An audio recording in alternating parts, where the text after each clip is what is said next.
Alrighty then, now is the moment of truth because yesterday we tweeted this picture out right here. I can guarantee you Hunter's gonna have at least 100,000 more views on their subclass Stasis video. There's just a lot of you bastards, man. And I get it. I understand it because the Revenant subclass, well, looks pretty damn awesome. First up, welcome to this edition in our series of Stasis Spotlight articles where we're examining Stasis via each of the 3 Guardian classes in Destiny 2. Earlier in the series, we featured the Warlock, Shadebinder, and the Titan Behemoth. In this final article of the series, we're focusing on the Hunter Revenant. That's right, guys. The other day, we actually covered the Behemoth. We have not covered the Shadebinder. I was actually hoping to wait till today. We'll probably have a separate video on the Warlocks. I'm not trying to like single out Warlocks, guys. I just honestly have been too lazy to make your video. Apologies. Now, finding the fantasy. One of the most important parts of development Stasis and its accompanying Guardian subclasses has been in defining each of their fantasies. The team has spent a great deal of time iterating each subclass, starting with the fantasy that instantly summarizes the experience. In some cases, that comes with ease. For example, the fantasy shorthand for the Warlock Shadebinder was established early on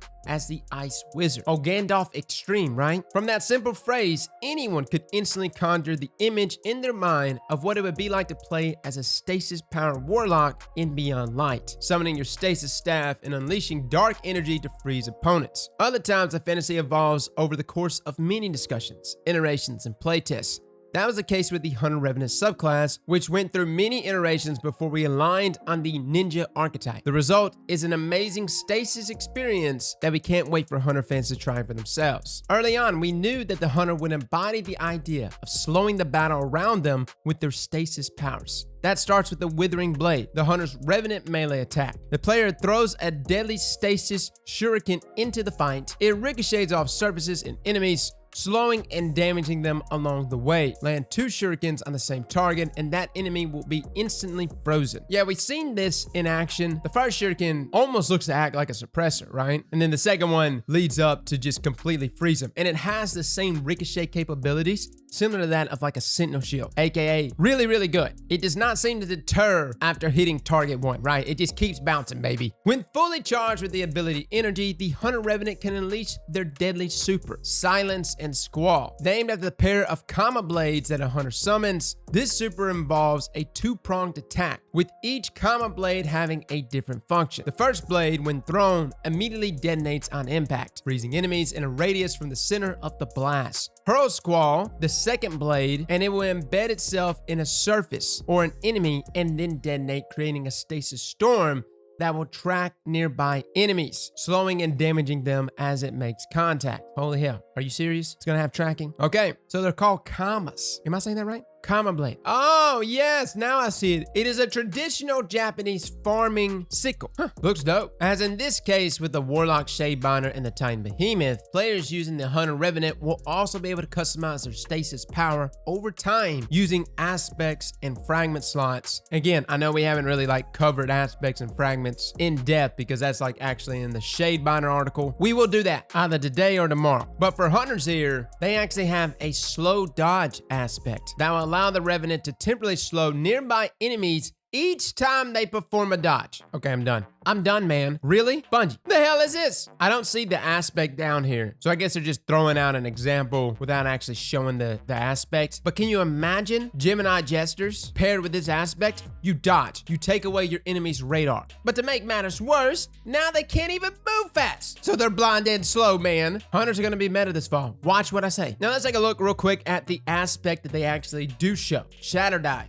A frozen scream trapped in a gemstone. The recognition of great and terrible truth. You descend upon your enemies with enormity of the dark. Ooh. Activate while in midair to quickly descend and shatter nearby targets on impact. Holy hell. Okay, so what we've seen in the trailer, where he's got like the Kama, and then he proceeds to like slam it in the ground, and it's got that AoE effect. We thought that was like part of the super. No, that's just the aspect. Holy hell. If you're having a hard time visualizing this, think of like Phoenix Dive for hunters, except way more potent. Moving on though to the fragment. Again, these fragments, they go hand in hand, normally with the aspects. Gain a bonus to weapon damage after freezing a target with stasis. Wow. Now it does hurt your strength there, but I wonder what the bonus to weapon damage actually is. This is incredible. If it's like 20%, what is Sun Warrior, guys? What's that? What's inertia override? Sun Warrior, is it 20% on those? Can't remember off the top of my head. If it's like that though, that's huge. The other thing is, of course, duration. Think about it. You throw out your 2 shurikens, you get the freeze on a single enemy, boom, you got bonus weapon damage to finish off the frozen enemies and anyone else around. Or you could just deal with opponents that aren't frozen and then proceed to turn on your opponents that are frozen. Easy cleanup, man. These are nuts, dude. Absolutely nuts. The one where it actually slows opponents upon dodge, considering at max mobility how fast your dodge actually is on Hunter. This is gonna be, man, this is gonna be annoying. Really, really is. Things that go boom. Apart from the intrinsic stasis abilities that will be a part of each subclass, all Guardian classes using stasis will have their choice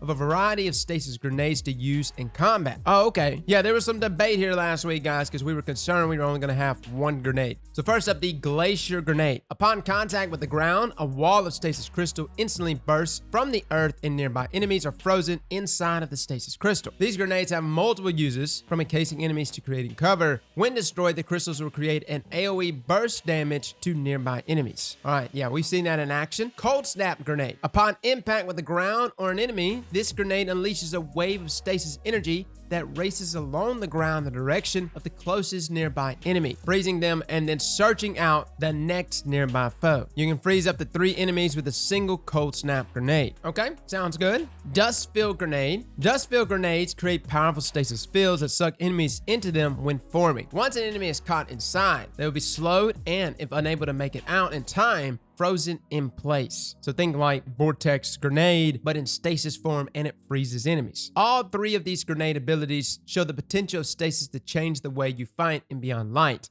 Slowing and freezing enemies have obvious advantages, and we put a lot of effort into thinking about how stasis affects combat in both PvE and PvP situations, including things like how often you can freeze a foe and how long these freeze durations last. The ability to create new geometry with stasis is also an exciting new addition. With well-timed Glacier Grenade, you can create stasis crystal formations that can perform double duty as platforms.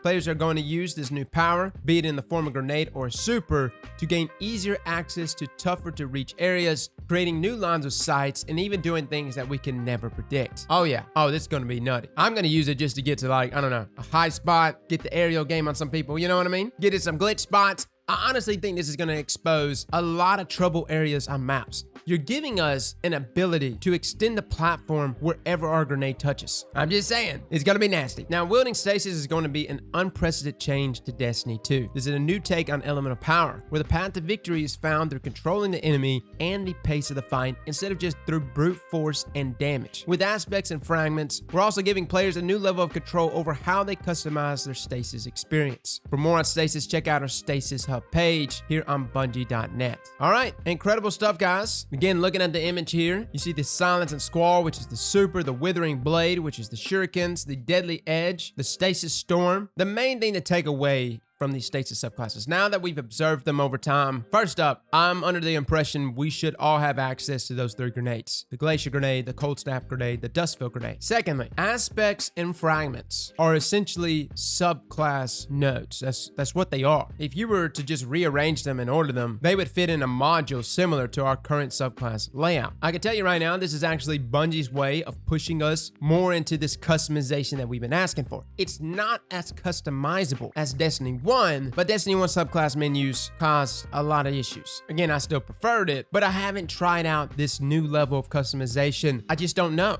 I personally think that Stasis is serving as a placeholder, almost a way for Bungie to test out this new customization. If it's received well, if these aspects and fragments go over well, if the combinations are lethal enough, and if they have a way to balance them correctly, we could perhaps see all of our other subclass migrating to this level of customization. Essentially, think of what you see right here, but just replace it. Arc, Solar, Void, whatever. So yeah, that's kind of my thought on this, guys, and that's why we're like covering all this. I'm more or less curious about about how the subclasses are this coming up year, as this may become the new norm. This may be what we see here on out, and we may even see an overhaul of our previous subclasses. So guys, let me know in the comments below what you think. By the way, if you have not subscribed to the channel, subscribe today, man. Hit the bell button. You know, come check us out. I put out a video the other day, some stream highlights of Grandmaster NIGHTFALLs, and I was kind of bummed out nobody's watched it. Fellas, if you want a good laugh, really, if you want a good laugh, go watch our struggles. Fellas and ladies, thank you all for coming and watching, and as always, Slap that like button like your mama told you right.